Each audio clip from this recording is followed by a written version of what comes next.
friends, and thank you for making it to book 7 of the series of unfortunate events titled The Vile Village.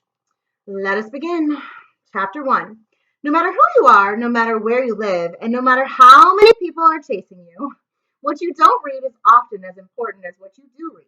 For instance, if you are walking in the mountains and don't read the sign that says beware of cliff because you are busy reading a joke book instead, you may suddenly find yourself walking on air rather than on a sturdy bed of rocks. If you are baking a pie for your friends and you read an article entitled How to Build a Chair instead of a cookbook, your pie will probably end up tasting like wood and nails instead of like crust and fruity filling. And if you insisted on reading this book instead of something more cheerful, you will most certainly find yourself moaning in despair instead of wiggling in delight. So if you have any sense at all, you will put this book down and pick up another one. I know of a book, for instance, called The Littlest Elf, which tells the story of a teensy weensy little man who scurries around fairyland having all sorts of adorable adventures. And you can see at once that you should probably read The Littlest Elf and wiggle over the lovely things that happen to this imaginary creature in a made up place instead of reading this book and moaning over the terrible things that happen to the 3 Baudelaire orphans in the village where I am now typing these very words. The misery, woe, and treachery contained in the pages of this book are so dreadful that it's important that you don't read any more of it than you already have. The Baudelaire orphans, at the time this story begins, were certainly wishing they weren't reading the newspaper that was in front of their eyes. A newspaper, as I'm sure you know, a newspaper, as I'm sure you know, is a collection of supposedly true stories written down by writers who either saw them happen or talked to people who did. These writers are called journalists, and like telephone operators, butchers, ballerinas, and people who clean up after horses, journalists can sometimes make mistakes. This was certainly the case with the front page of the morning edition of the Daily Patilio. He always chooses such fun words. I'm saying that sarcastically. I'm going to hate saying that word over and over and over. Just saying. All right. Sorry. Which the Baudelaire children were reading in the office of Mr. Poe. Twins captured by Count Omar, the headline read, and the 3 siblings looked at one another in amazement over the mistakes the Daily Punctilio journalists had made. Duncan and Isadora Quagmire, Violet read out loud, twin children who were the only known surviving members of the Quagmire family, had been kidnapped by the notorious Count Omar. Omar is wanted by the police for a variety of dreadful crimes and is easily recognized by his one long eyebrow and of an eye on his left ankle, a tattoo of an eye on his left ankle. Omar had also kidnapped Esme Squalor, the city's 6th most important financial advisor, for reasons unknown. Ugh. The word ugh was not in the newspaper, of course, but was something Violet uttered herself as a way of saying that she was too disgusted to read any further.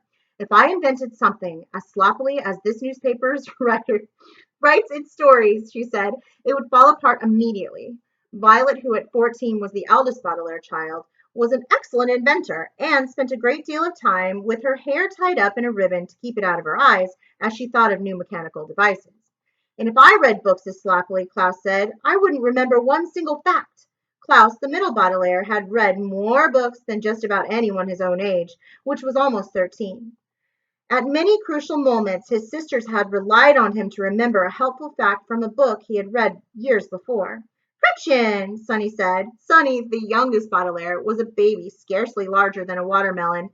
Like many infants, Sonny often said words that were difficult to understand, like Gretchen, which meant something along the lines of, and if I used my 4 big teeth to bite something as sloppily, I wouldn't even leave one tooth mark. Violet moved the paper closer to one of the reading lamps Mr. Poe had in his office and began to count the errors that had appeared in the few sentences she had read. For one thing, she said, the Quagmires aren't twins, they're triplets. The fact that their brother perished in a fire that killed their parents doesn't change their birth identity. Of course it doesn't, Klaus agreed.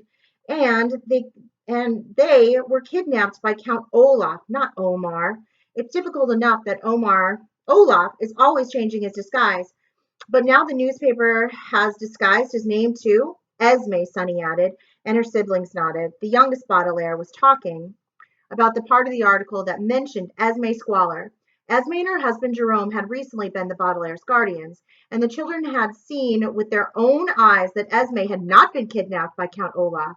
Esme had secretly helped Olaf with his evil scheme and had escaped with him at the last minute. And for reasons unknown is the biggest mistake of all, Violet said glumly. The reasons aren't unknown. We know them. We know the reasons Esme, Count Olaf, and all of Olaf's associates have done so many terrible things. It's because they're terrible people, Violet. Violet put down the Daily Punctilio, looking around Mr. Poe's office, and joined her siblings in a sad, deep sigh.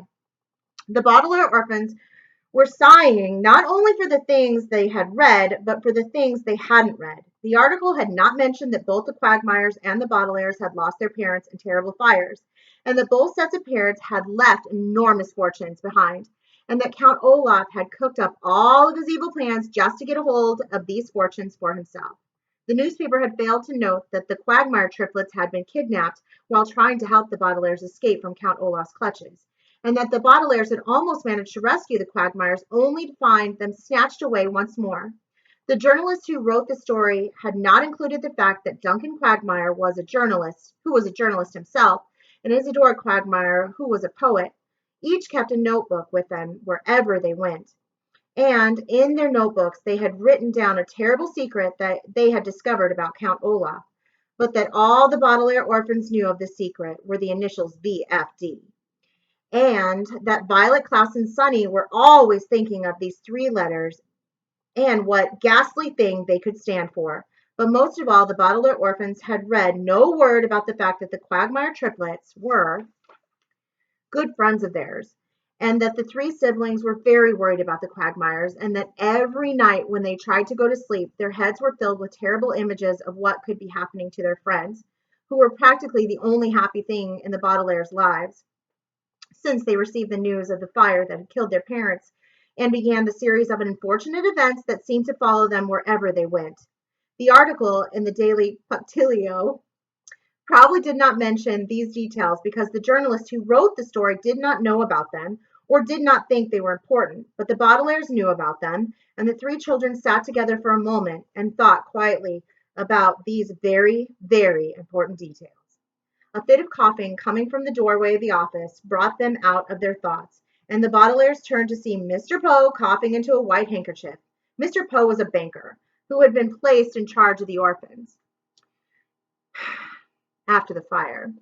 And I'm sorry to say that he was extremely prone to error, a phrase which here means always had a cough and had placed the three Baudelaire children in an assortment of dangerous positions.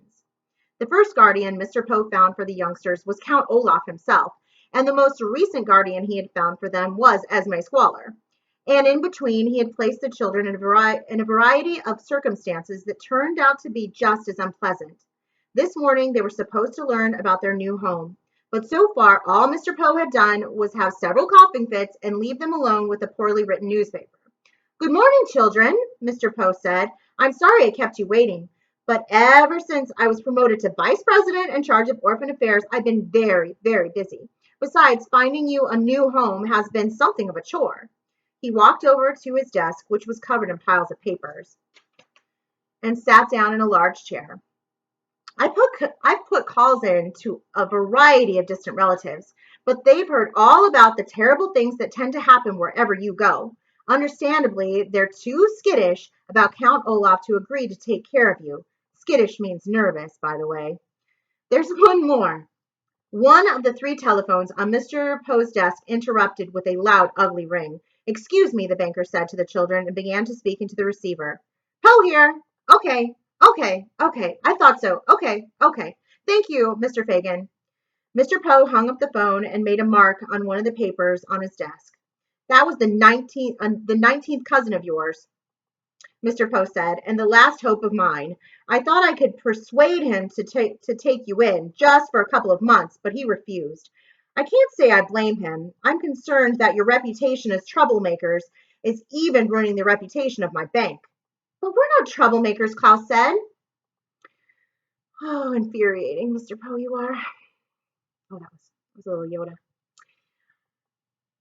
Count Olaf is a troublemaker. Mr. Poe took the newspaper from the children and looked at it carefully. Well, I'm sure the story in the Daily Punctilio will help the authorities finally capture Olaf, and then your relatives will be less skittish. But the story's full of mistakes, Violet said. The authorities won't even know his real name. The newspaper calls him Omar. The story was a disappointment to me, too, Mr. Poe said. The journalist said that the paper would put a photograph of me next to the article with a caption about my promotion.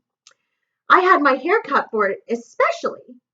It would have made my wife and sons very proud to see my name in the paper, so I understand why you're disappointed that the article is about the Quagmire twins instead of being about you. We don't care about having our names in the paper, Klaus said, and besides, the Quagmires are triplets, not twins. The death of their brother changes their birth identity, Mr. Poe explained sternly. Mr. Poe. But I don't have time to talk about this. We need to find another one of his phones rang, and Mr. Poe excused himself again. Poe here, he said into the receiver. No, no, no, yes, yes, yes. I don't care. Goodbye. He hung up the phone and coughed into the white handkerchief before wiping his mouth and turning once more to the children. Well, that phone call solves all of your problems, he said simply.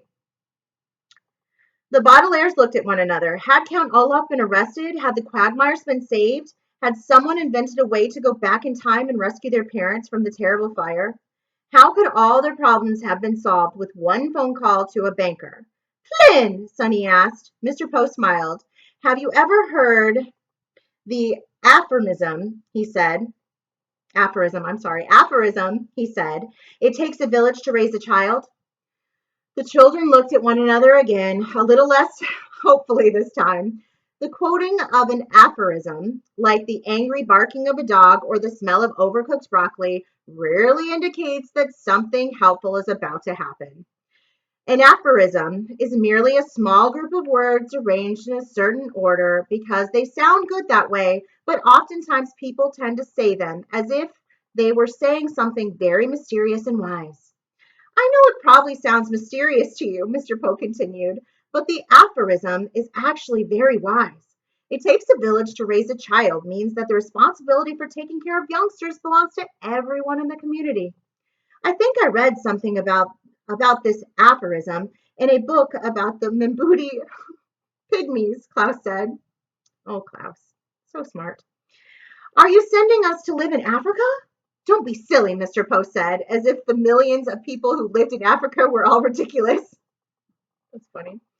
That was the city government on the telephone. A number of villages just outside the city have signed up for a new Guardian program based on the aphorism, it takes a village to raise a child. Orphans are sent to these villages, and everyone who lives there raises them together. Normally, I approve of more traditional family structures, but this is really quite convenient, and your parents will instructed that you be raised in the most convenient way possible.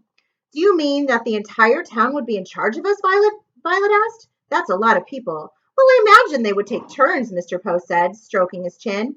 It's not as if you would be tucked into bed by 3,000 people at once. Snorta! Sonny shrieked. She meant something like, I prefer to be tucked into bed by my siblings, not by strangers. But Mr. Poe was busy looking through his papers on his desk and didn't answer her. Apparently, I was mailed a brochure about this program several weeks ago, he said, but I guess it got lost somewhere on my desk. Oh, here it is. Take a look for yourselves. Mr. Poe reached across the desk to hand them a colorful brochure, and the Baudelaire orphans took a look for themselves. On the front was the aphorism, it takes a village to raise a child, written in flowery letters, and inside the brochure were photographs of children with such huge smiles that the Baudelaire's mouth ached just looking at them. A few paragraphs explained that 99% of the orphans participating in this program were overjoyed to have a whole village taking care of them, and that all the towns listed on the back page were eager to serve as guardians for any interested children who had lost their parents. The three Baudelaires looked at the grinning photographs and read the flowery aphorism and felt a little flutter in their stomachs. They felt more than a little nervous about having a whole town for a guardian. It was strange enough when they were in the care of various relatives. How strange would it feel if hundreds of people were trying to act as substitute bottlers? Do you think we would be safe from Count Olaf? Violet asked hesitantly. If we lived with an entire village? I should think so, Mr. Poe said, and coughed into his handkerchief. With the whole village looking after you, you'll probably be the safest you've ever been. Plus, thanks to the story in the Daily Punctilio, I'm sure Omar will be captured in no time. Olaf, Klaus corrected. Yes, yes, Mr. Poe said. I meant to say Omar. Now, what villages are listed in the brochure? You children can choose your new hometown if you'd like. Klaus turned the brochure over and read from a list of towns. Paltryville, he said. That's where the Lucky Smells lumber mill was. We had a terrible time there. Calton, Sonny cried, which meant something like, I wouldn't return there for all the tea in China. The next village on the list was Tedia, Klaus said. That name sounds familiar to me. That's near where Uncle Monty lived, Violet said. Let's not live there. It'll make us miss Uncle Monty even more than we already do. Klaus nodded in agreement. Besides, he said, the town is near Lousy Lane, so it probably smells like horseradish. Here's a village I've never heard of, Ophelia. No, no, Mr. Poe said. I won't have you living in the same town as the Ophelia Bank. It's one of my least favorite banks, and I don't want to have to walk by it when I visit you. Zouse, Sonny said, which meant, that's ridiculous. But Klaus nudged her with his elbow and pointed to the next village listed on the brochure, and Sonny quickly changed her tune, a phrase which here means immediately, said grouse instead, which meant something along the lines of, let's live there. Grouse indeed, Klaus agreed and showed Violet what he and Sonny were talking about. Violet gasped, and the three siblings looked at one another and felt a little flutter in their stomachs again. But this was less of a nervous flutter and more of a hopeful one, a hope that maybe Mr. Poe's last phone call really had solved all their problems, and that maybe what they read right here in the brochure would turn out to be more important than what they didn't read in the newspaper. For at the bottom of the list of villages, below Paltryville, Tedia, and Ophelia, was the most important thing they had read all morning. Printed in the flowery script on the back page of the brochure Mr. Poe had given them were the letters B, F, D. Dun, dun, dun. All right, that is the end of chapter 1. We'll continue with chapter 2 very shortly.